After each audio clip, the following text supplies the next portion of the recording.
네, 여러분 안녕하십니까? 행복한 안식일입니다. 명절 잘 보내셨나요? 이 그리운 명절, 이 땅에서의 명절뿐 아니라 오늘 우리 장로님께서 기도하신 것처럼 우리가 하늘에서 맞이할 그 온 하늘 가족이 다 모이는 명절을 그리워하는 사람들이 오늘 이 마지막 시대를 살아가는 그리스도인, 또 재림교인이라는 사실을 또 생각하게 됩니다. 오늘은 이제 성경 본문 중에 사사기 6장, 7장을 배경으로 하는 기드온과 300인의 이야기를 통해서 좀 은혜를 나누어 보고자 합니다. 오늘은 첫 번째 시간이고요. 이게 이제 몇 번에 걸쳐 좀 시리즈로 나갈 수도 있습니다.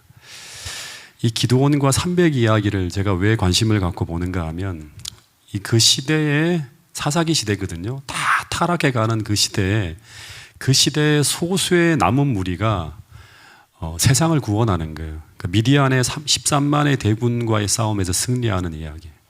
마치 이 계시록에 보면 소수의 여자의 남은 자손이 바다 모래 같은 용의 군대와의 최후의 전쟁에서 승리하는 미래의 이야기를 엿볼 수 있는 이야기가 오늘 나눌 이 이야기의 배경이 된다고 하면 되겠습니다.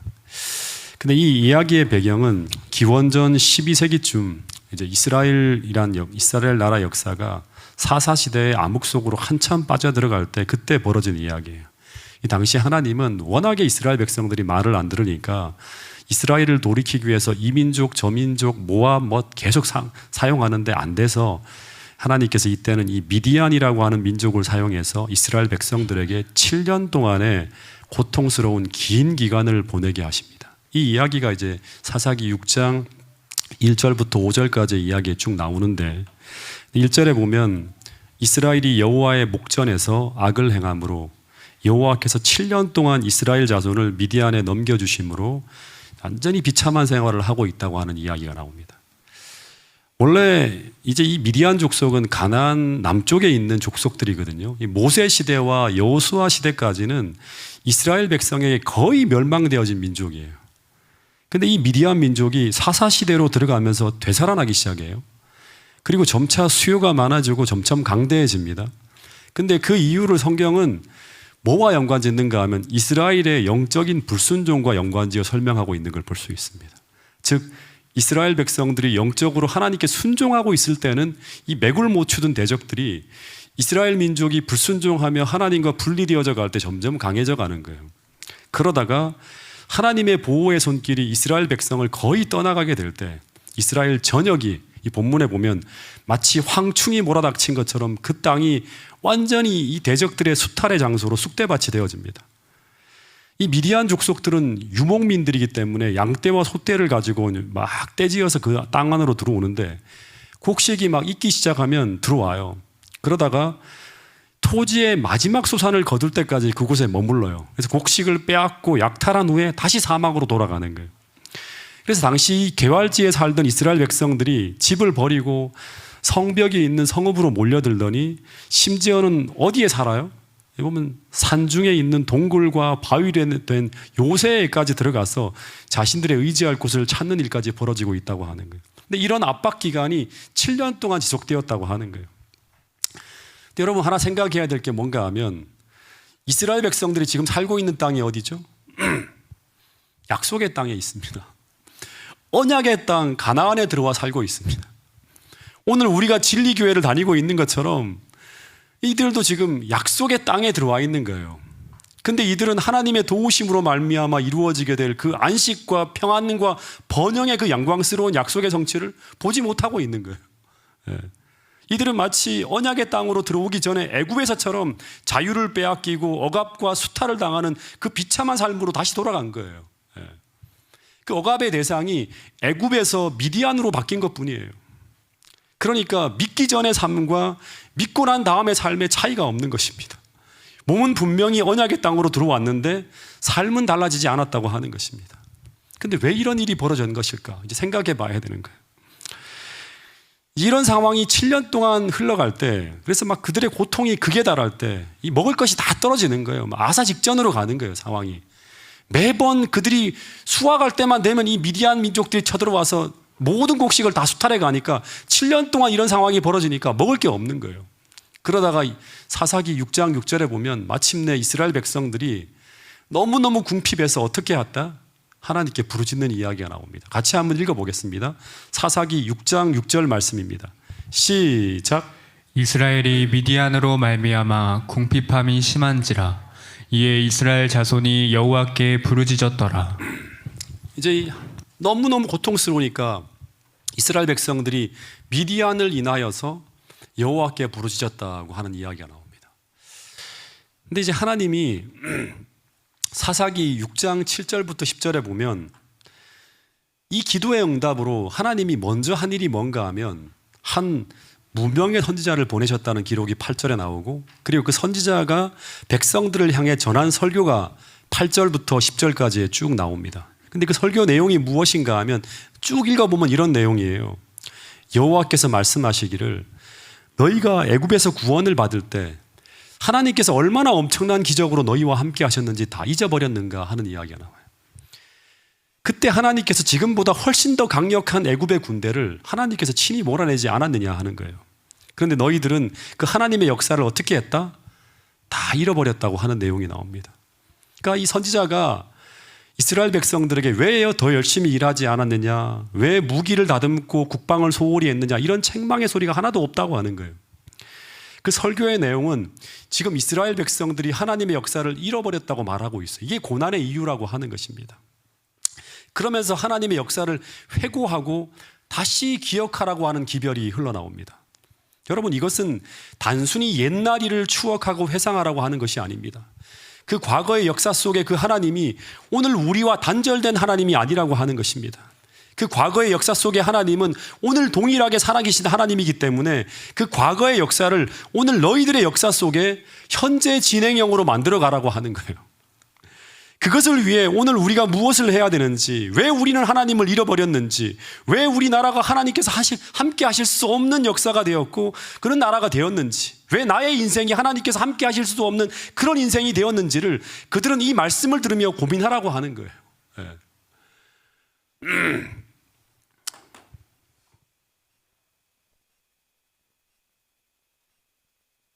이 목의 상태가 되게 안 좋아서 죄송합니다. 근데 이스라엘 백성들의 이 고통 중에 부르짖는 이 부르짖음에 대한 하나님의 응답이 무엇이었는지 조금 생각해 볼 필요가 있는데, 지금 이스라엘에게 필요한 것은 본문에 보면 이제 그 미디안에게 양식을 다 빼앗겼잖아요. 백성들이 굶주리고 있기 때문에 그들에게 필요한 것은 원래는 빵이나 쌀이었고 더하여서 미디안을 물리치기 위한 무기나 힘센 장수가 필요한 상황이었어요. 그래서 이런 것들을 우리가 얻을 때 우리는 이 하나님의 우리의 기도에 대한 하나님의 응답이라고 하면서 하나님을 믿고 자랑할 수가 있어요. 근데 이 이스라엘 백성들의 기도에 대한 하나님의 응답을 보면 이 이야기가 이스라엘 자손의 부르짖음으로 하나님께서 빵을 각 각정마다 갖다 주었다는 기록이나 병장기나 군대를 보내주었다는 기록이 없어요. 하나님은 이스라엘 백성들의 기도에 응답하심으로 뭐를 보내셨다고 하는 거예요? 선지자를 보냈다고 하는 거예요. 선지자를 보냈다고 하는 말은 뭐예요? 말씀을 보냈다고 하는 거죠. 여러분, 이것이 기도 응답의 시작입니다. 여러분, 그래서 시편 107편 20절에 보면 이런 말씀이 있습니다. 이 말씀을 같이 한번 또 읽어보겠습니다. 시작. 저가 그 말씀을 보내어 저희를 고치사 위경에서 건지시는도다. 여기 보면 저가 그 말씀을 보내어 저희를 고치사 위경에서 건져내신도다 하는 그런 말씀이 나옵니다. 본문을 보면 하나님은 먼저 말씀으로 어떻게 하고 우리를 고치시고, 그리고 그 다음에 어떻게 한다? 우리를 위경에서 건지시는 것이 하나님이 일하시는 방법이고 순서라고 하는 거예요. 근데 우리 인간들은 모두 먼저 어디서 건져내지기를 바라는가 하면 먼저는 위경에서 벗어나길 원해요. 근데 하나님은 그 고난이 지나가기 전에 먼저 그 고난 중에 있는 우리에게 먼저 말씀을 보내서 그 말씀을 통해서 우리가 고침을 받기를 원하십니다. 다시 말해서 하나님이 함께 하실 수 없는 인생에서 하나님께서 함께 하실 수 있는 인생으로 거듭나기를 원하신다고 하는 것이 성경의 말씀이에요. 왜 우리에게 이런 일이 벌어졌는지, 왜 우리가 하나님께서 함께 하실 수 없는 인생을 살아가고 있는지 말씀을 통해 깨닫고 회개하며 다시금 하나님께로 돌아가는 개혁과 회개가 일어나길 바라신다고 하는 게 하나님께서 일하시는 방법이라고 하는 거예요.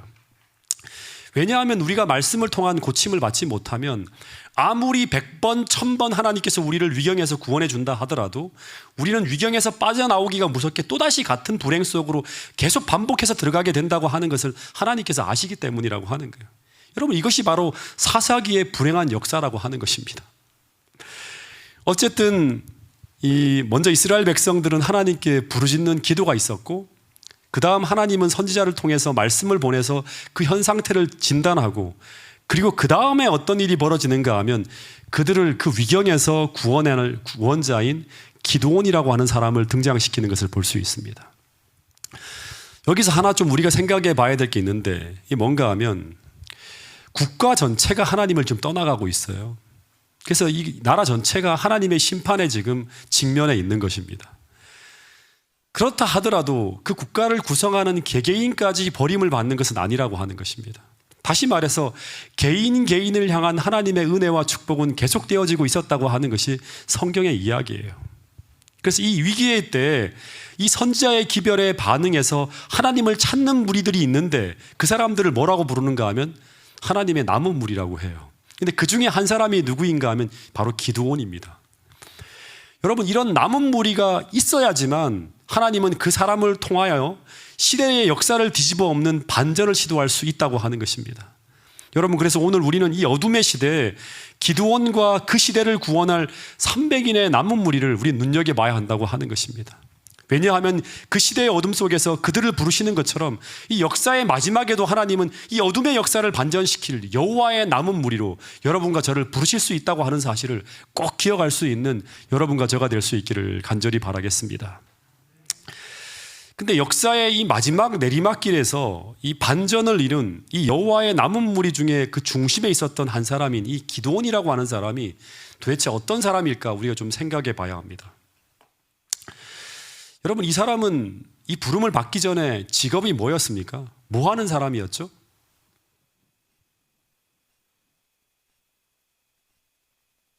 이 사람은 밀농사를 짓는 평범한 농부였습니다. 그리고 이 사람이 속한 지파도 므낫세라고 하는 세력이 없는 아주 작은 지파 출신의 사람이 바로 이 기드온입니다. 근데 어느 날 이 기드온이 타작마당에서 밀타작을 하고 있는데, 근데 하나님께서 이제 이 기드온에게 나타납니다. 그리고 이 사람을 부르는데 이 사람을 어떻게 부르시는가 하면 사사기 6장 12절에 보면 큰 용사여라고 한번 불러요. 큰 용사여. 예. 여러분, 지금 밭을 갈면서 밀타작을 하고 있는 이 평범한 농부에게 여호와의 사자가 나타났다고 하는 것도 깜짝 놀랄 만한 일이에요. 그리고 이 사람을 부르는데 뭐라고 부르는가 하면 기드온아, 너는 큰 용사라고 하는 거예요. 큰 용사. 예. 여러분, 마찬가지로 오늘 여러분이나 저나 너무나 평범하게 살아가고 있는데 하나님께서 우리에게 찾아오셔서 우리를 이렇게 부르실 수도 있을까요? 예. 그 자리에서 일어나라고 하면서 하나님이 너를 부르신다고, 너는 이 시대의 역사를 바꿀 큰 용사로 하나님이 너를 부르신다고 하는 이런 어떤 부르심이 여러분들에게도 있을 수 있을까요? 그럴 때 우리는 어떻게 반응해야 될까 생각해 볼 수 있는 내용이죠. 근데 이 말을 듣는 순간 기드온이 어떻게 응답하는가 하면 사사기 6장 15절부터 16절에 보면 이 기드온이 자신을 바라봅니다. 그러면서 하는 말이 뭔가 하면 내가 무엇으로 이스라엘을 구원할 수 있습니까? 라고 말을 해요. 내가 무엇으로? 예. 나는 이스라엘 지파 중에 작은 므낫세 출신이고 므낫세 중에서도 극히 약하고 내 아버지의 집은 그 중에서도 소수라고 하는 거예요. 아주 변방에 있는 사람이라고 하는 거예요. 그러면서 내가 이스라엘을 어떻게 구원할 수 있습니까? 라고 이야기를 쭉 하는 거예요. 내가 나서서 이스라엘을 구원하자고 하면 나의 이 부르심에, 이 부르짖음에 누가 응답하겠는가 하는 거예요. 여러분, 사사기의 몰락은 이제 이 키워드를 보면 내가 하다가 망해간 역사예요. 예. 다시 말해서 하나님이 아니라 자기 소견에 옳은 대로 보고 자기 생각과 자신의 판단에 옳은 대로 살아가다가 나라를 망친 이야기가 바로 사사기의 역사라고 하는 것입니다. 여러분, 그런데 믿음이라고 하는 것은 무엇인가 하면 내가 아니라 나의 관점을 여호와의 관점으로 전환시키는 게 바로 뭔가 하면 믿음이라고 하는 것입니다.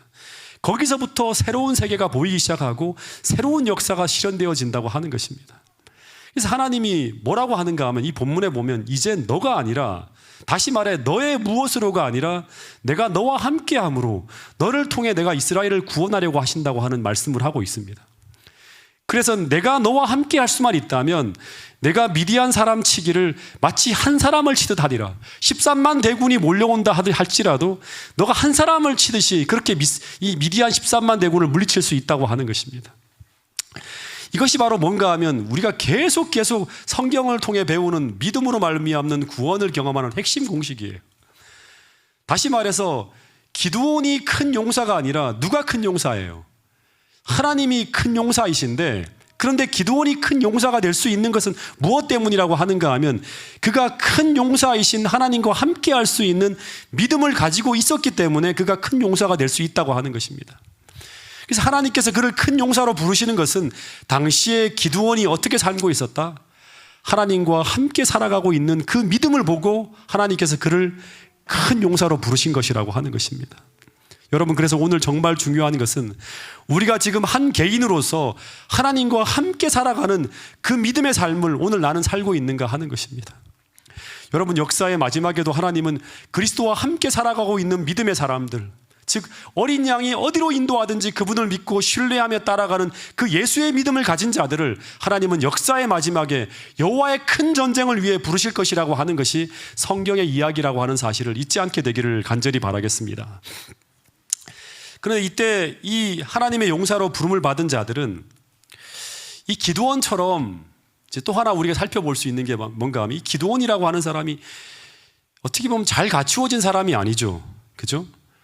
어쩌면 평범하고 보잘것없는 인물인데 하나님께서 어떻게 아는가 하면 그 시대에 유다 지파의 사람이나 에브라임 지파의 사람이라든가 큰 어떤 지파에 속한 아주 위대한 사람을 부르는 것이 아니라 기드온처럼 어떻게 보면 보잘것없는 사람을 통해서 이 사사기 역사를 반전시키는 그러한 스토리를 우리가 보게 되면서 무엇을 생각하게 되는가 하면 하나님께서 이 마지막 때도 어떻게 보면 평범하고 보잘것없는 인물을 부르셔서 이 마지막 재림운동의 중심에서 사용할 수도 있다고 하는 것입니다. 왜냐하면 그런 사람들은 자신들이 가진 그 부족함과 연약함 때문에 첫 번째 중요한 게 뭔가 하면 그들은 교만하지 않고 겸손할 가능성이 많다고 하는 거예요. 항상 겸손한 건 아니지만 그들은 뭔가 이렇게 갖추어지고 뭔가 이렇게 자기의 지위가 올라간다 하더라도 교만하지 않고 끝까지 겸손할 가능성이 많다고 하는 것입니다. 여러분, 그래서 하나님께서 남은 무리로 사용하는 사람들은 성경의 역사를 쭉 보면 사도행전 시대에도 그렇고 구약의 시대에도 그렇고 자신을 신뢰하지 않는 겸손한 사람들을 하나님께서 부르시는 경우가 참 많다고 하는 거예요. 디셉 사람 엘리야도 그런 사람이었죠. 모세 같은 사람이도 이 40년 동안 그런 겸손한 사람으로 만들어 쓰신다고 하는 거예요. 여러분, 초대 재림교회 대총회장을 지낸 분이 누군지 아십니까?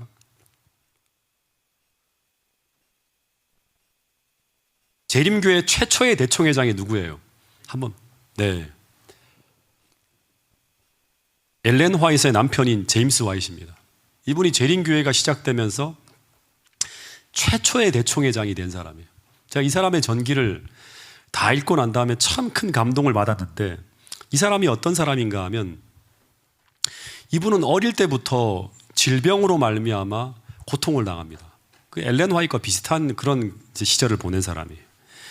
그 특별히 이제 이 열병이라고 하니까 뭐 장티푸스나 이런 병에 콜레라 같은 데 걸렸는가 봐요. 그래서 심각한 발작을 일으켜서 눈이 사시로 변해버려요. 사시로.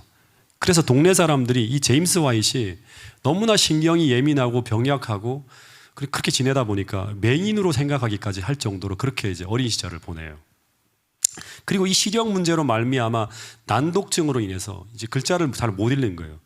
19살이 될 때까지 읽기를 제대로 배우지 못했고, 그리고 20살에는 이 사람이 이제 공부를 하려고 학자금을 마련하기 위해서 벌목하는 일을 하다가 다리를 다칩니다.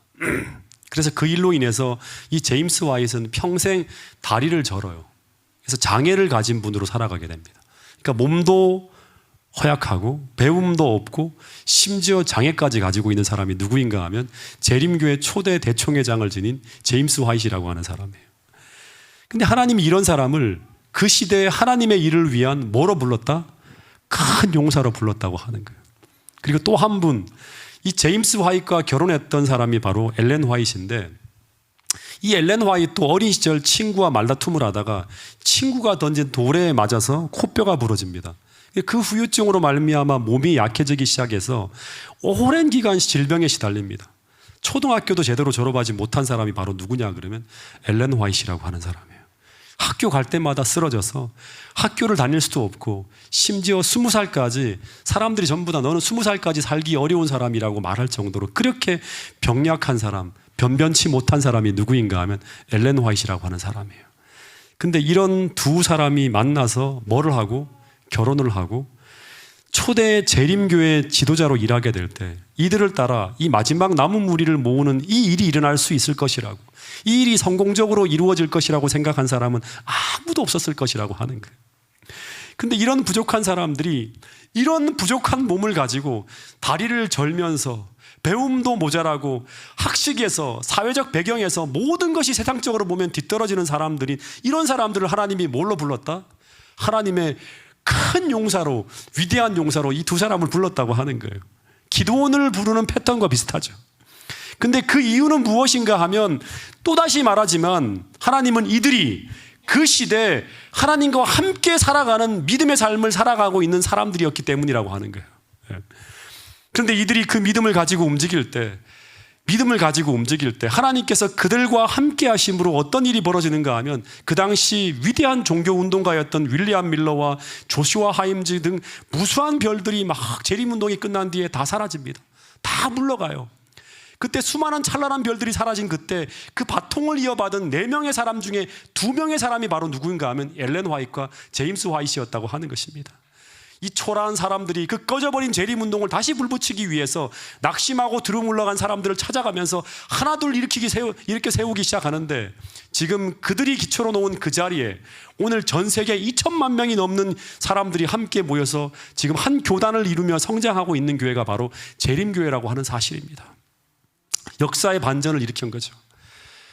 여러분들, 근데 이것이 바로 하나님께서 일하시는 방법이라고 하는 사실을 우리는 잊어서는 안 된다고 하는 것입니다.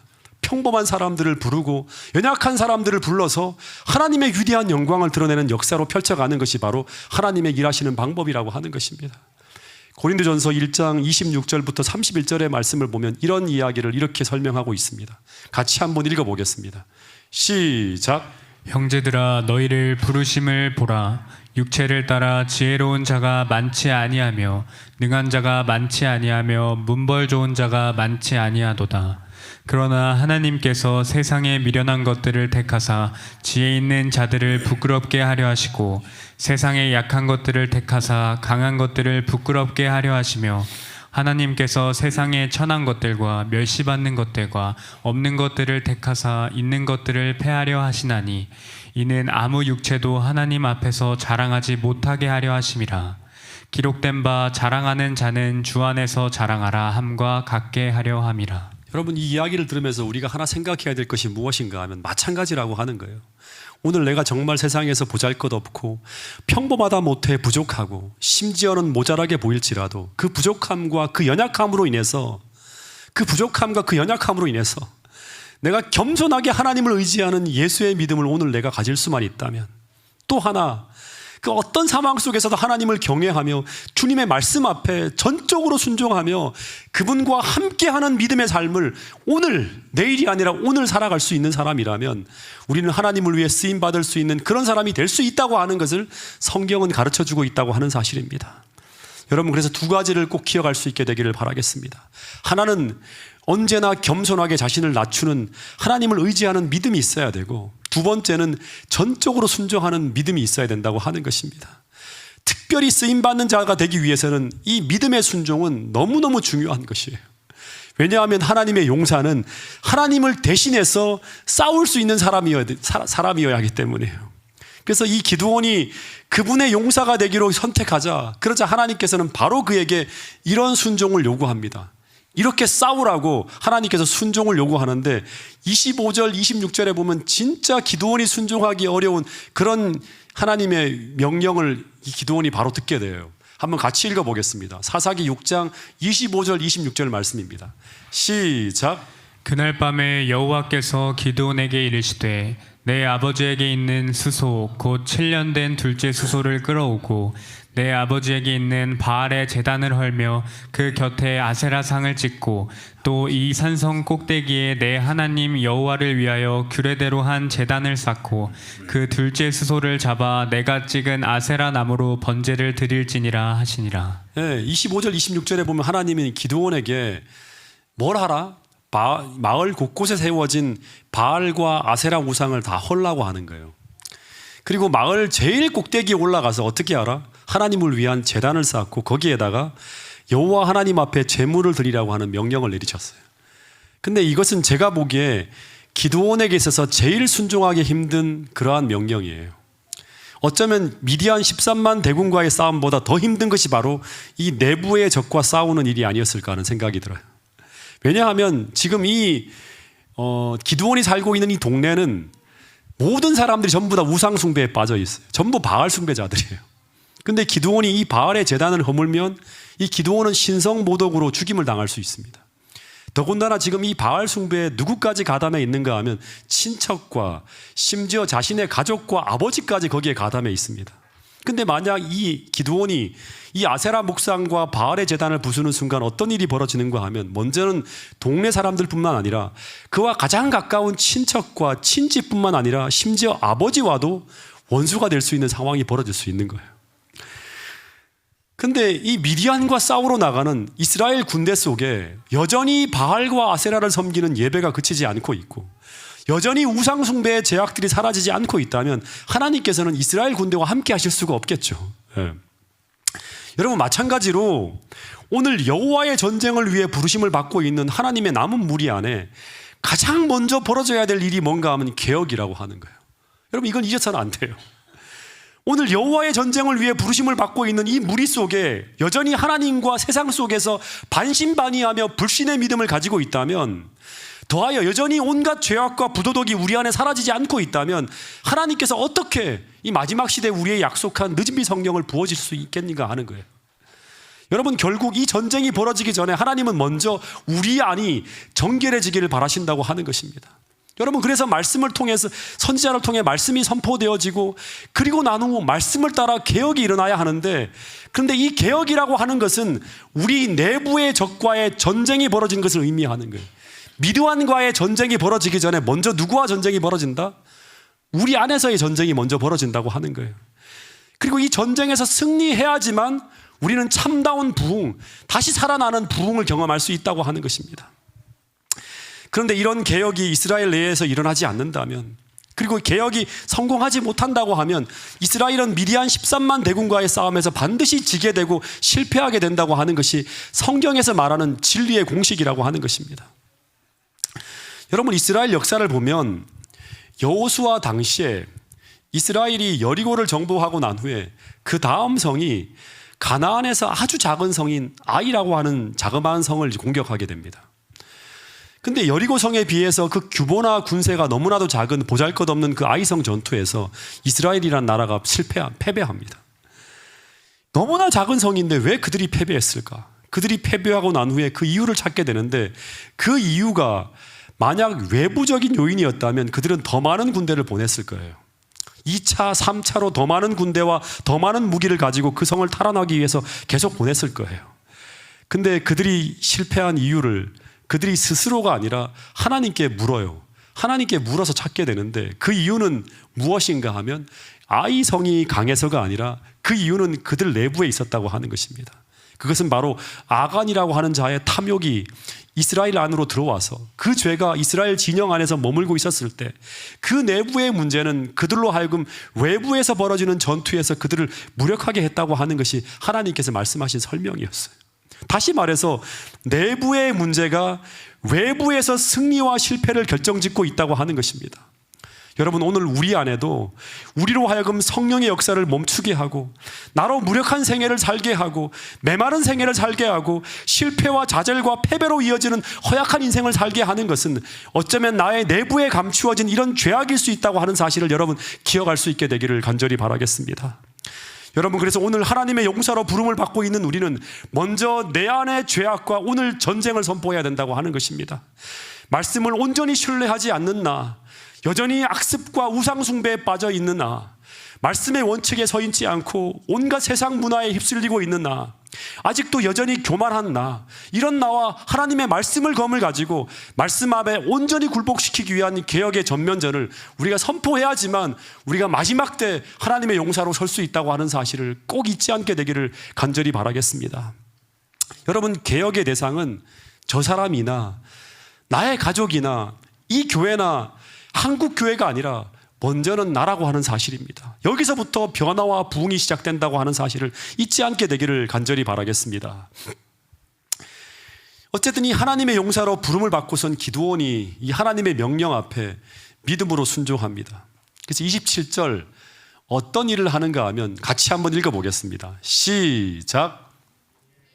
이 종 10사람을 데리고 여호와께서 그에게 말씀하신 대로 행하되 그의 아버지의 가문과 그 성읍 사람들을 두려워함으로 이 일을 감히 낮에 행하지 못하고 밤에 행하니라. 이 본문에 보면 이제 이 기드온이 어떻게 하는가 하면 여호와의 말씀하신 대로 행하긴 하였는데 어떻게 행하였다고 합니까? 이 아비의 가족과 그 성읍 사람들을 두려워함으로 이 일을 감히 백주에 하지 못하고 밤에 했다고 합니다.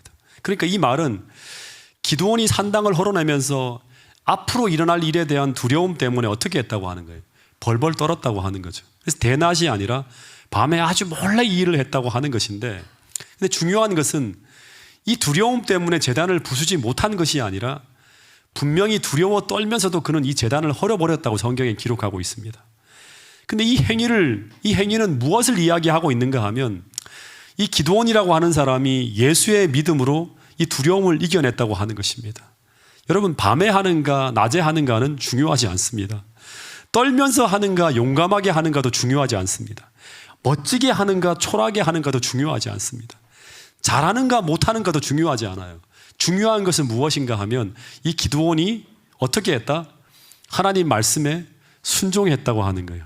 떨면서도 숨어서 하면서도 잘하지 못한다 할지라도 그가 하나님 명령에 순종해서 그 일을 할 때 그 다음에 어떤 역사가 펼쳐지는가 하면 하나님의 성령은 그가 하는 그 일에 역사한다고 하는 거예요. 이게 정말 중요한 것입니다. 여러분, 그래서 우리는 어린 양이 어디로 인도하든지 따라가는 연습을 오늘 해야 돼요. 두렵더라도 힘들더라도 흔들리더라도 따라감으로 순종함으로 경험하는 은혜로운 역사를 계속 경험해야 된다고 하는 거예요. 이게 이른비 성령을 경험하는 것입니다. 여러분, 그래서 이 기드온이 그 밤에 제단을 부수는 일을 행하자 어떤 일이 벌어지는가 하면 이제 하나님의 역사가 먼저 펼쳐져야 되는데, 먼저는 온 마을 사람들이 다 들고 일어나서 기드온을 죽이기 위해서 몰려오는 일이 벌어집니다. 그러니까 예상되는 위기가 막 닥쳐오는 거예요. 근데 이런 위기 속에서 이제 어떤 일이 벌어져야 되는가 하면 하나님이 분명히 약속했죠. 기드온이 믿음으로 행하며 살아갈 때, 즉 믿음의 순종을 나타낼 때 그때 하나님은 반드시 기드온과 함께 하시면서 그를 돕겠다고 약속하셨어요. 그 이야기가 이제 흘러나오기 시작하는데 온 동네가 떠들썩하게 기드온을 죽이겠다고 막 들겨 일어나는 그때 갑자기 우상 숭배자였던 이 기드온의 아버지인 요아스가 뭐라고 하는가 하면 기드온을 보면서 내 이놈아 내가 어찌해서 이렇게 했느냐고 하면서 막 기드온을 꾸짖는 것이 아니라 기드온의 편을 들었다고 합니다.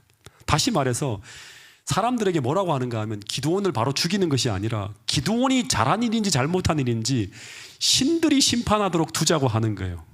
근데 이 요아스의 말에 대중들의 반응도 이상하게 나타납니다.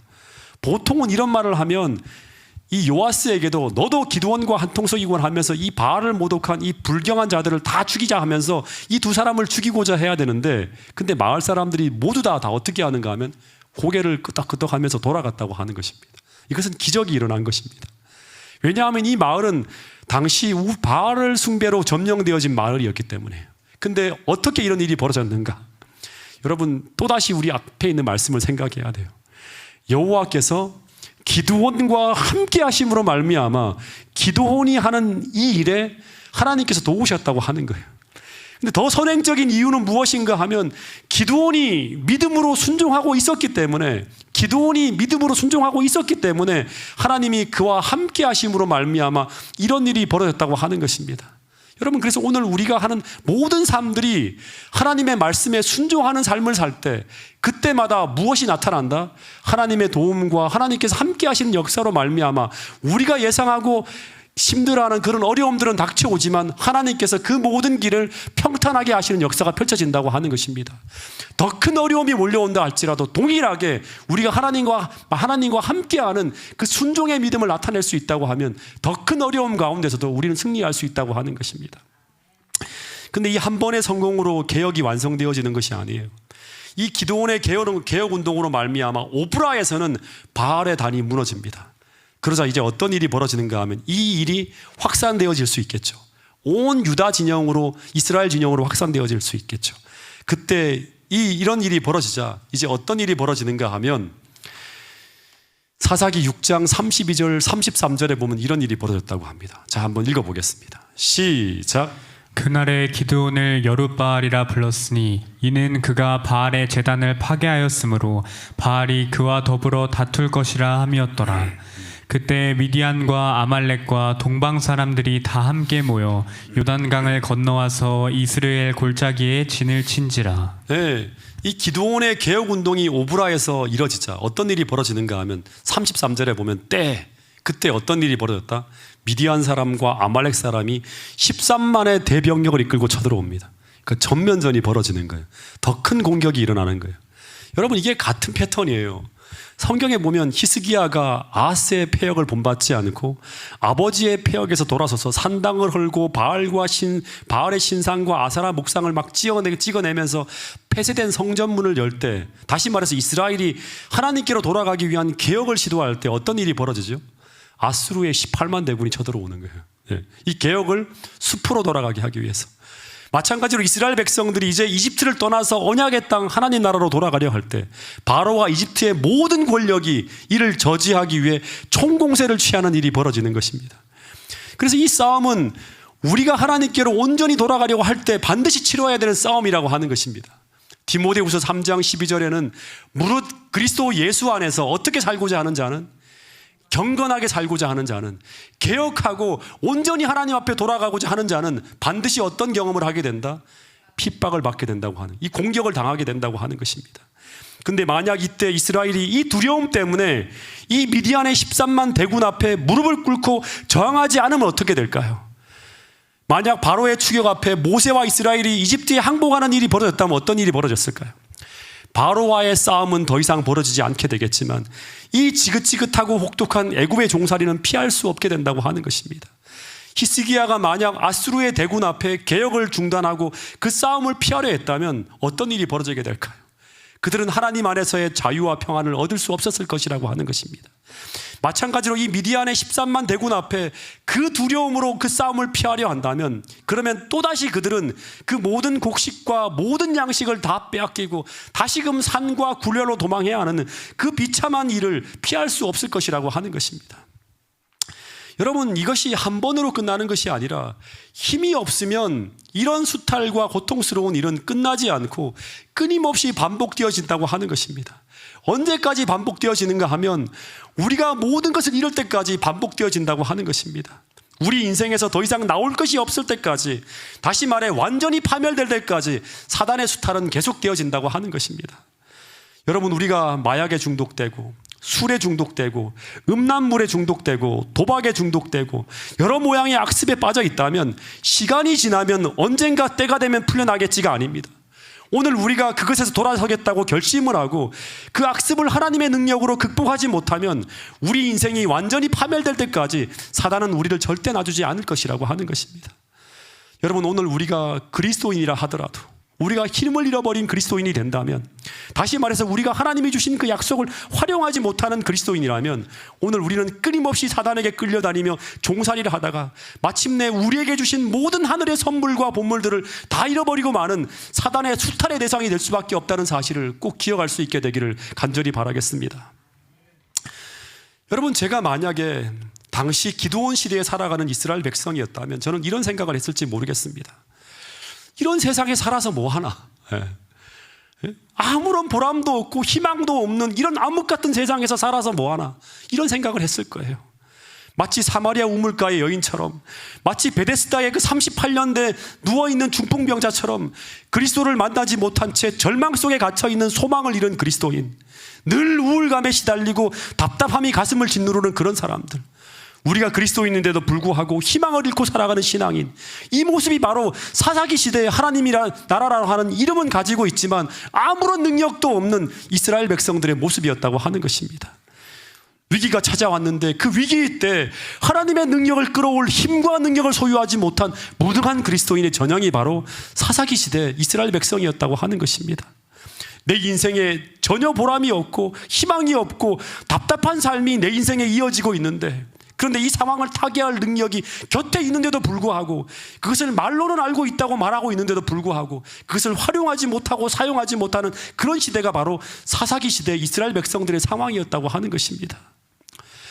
여러분, 이제 잠시 눈을 감고 기도하며 생각하는 시간을 좀 갖도록 하겠습니다. 여러분, 내가 진리의 하나님을 믿고 있는데도, 내가 창조주 하나님을 믿고 있는데도 불구하고 내 인생에서 이런 비극적인 상황이 벌어지고 있다면 그것은 뭔가 이상한 상황이 도래한 것입니다. 여러분, 그래서 이런 상황을 보면서 기드온은 이런 말을 했다고 합니다. 기드온이 뭐라고 하는가 하면, 하나님이 계시다면 왜 이 세상에 이런 일이 벌어지고 있는가 하는 것입니다. 왜 이런 일이 내 인생에서 벌어지고 있는가 하는 것입니다. 이걸 하나님 앞에 묻고 있는 것입니다. 내가 하나님의 백성인데, 내가 하나님을 믿고 살아가는데 왜 내 인생에서 이런 일이 벌어지고 있는가 하는 것입니다. 그런데 하나님은 선지자를 통해서 이런 대답을 하시는 것입니다. 이 세상에 하나님이 안 계신 것이 아니라 너의 인생에 그분이 안 계신 것이라고, 너가 하나님을 기억하지 못하고 있는 것이라고, 너가 그분을 모시지 못하고 있는 것이라고.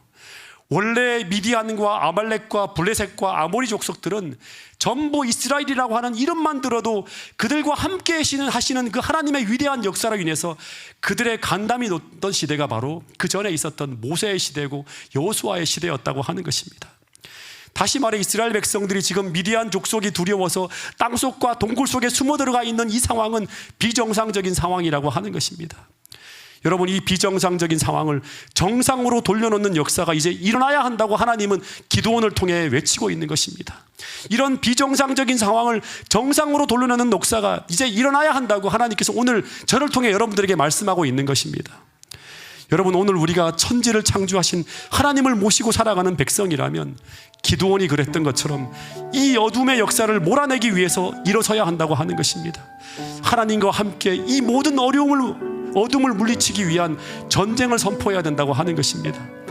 그분이 임재하실 수 있는 자리를 만들어야 되고, 그분의 은혜가 역사할 수 있는 공간을 만들어야 되고, 바알과 아스라의 모든 목상들을 부수고 하나님을 예배하는 삶으로 전적으로 돌아가는 그런 결심이 오늘 여러분과 저희들의 마음속에 일어나야 한다고 하는 것입니다. 그리고 마침내 내 인생을 누르고 있는 이 하나님 나라 안에 들어와서 온통 그 세력을 떨치고 있는 그 거대한 세력인 이 미디안의 13만 대군을 깨트리고 몰아낼 하나님의 능력을 오늘 우리 모두 구해야 되고, 그 능력을 힘입어야 한다고 하는 것입니다. 일어나라, 빛을 발하라, 이는 여호와의 영광이 내 위에 임하였다고 하는 이 말씀이 오늘 여러분들의 것이 될 수 있기를 간절히 바라겠습니다. 그리고 하나님의 위대한 영광의 역사를 펼쳐나갈 수 있기를 간절히 바라겠습니다. 내 가족을 구원하고 내 교회를 바로 세우고 내 이웃을 구원할 능력을 하나님께 구할 수 있는 여러분과 제가 될 수 있기를 간절히 바라겠습니다. 그 능력이 우리 가운데 역사함으로 우리 삶의 그리스도 안에서의 자유와 평안을 경험할 수 있는 그런 여러분과 제가 될 수 있기를 간절히 바라겠습니다. 다 함께 주신 말씀을 생각하며 기도하는 시간을 갖도록 하겠습니다. 다 함께 무릎 꿇고 기도하겠습니다.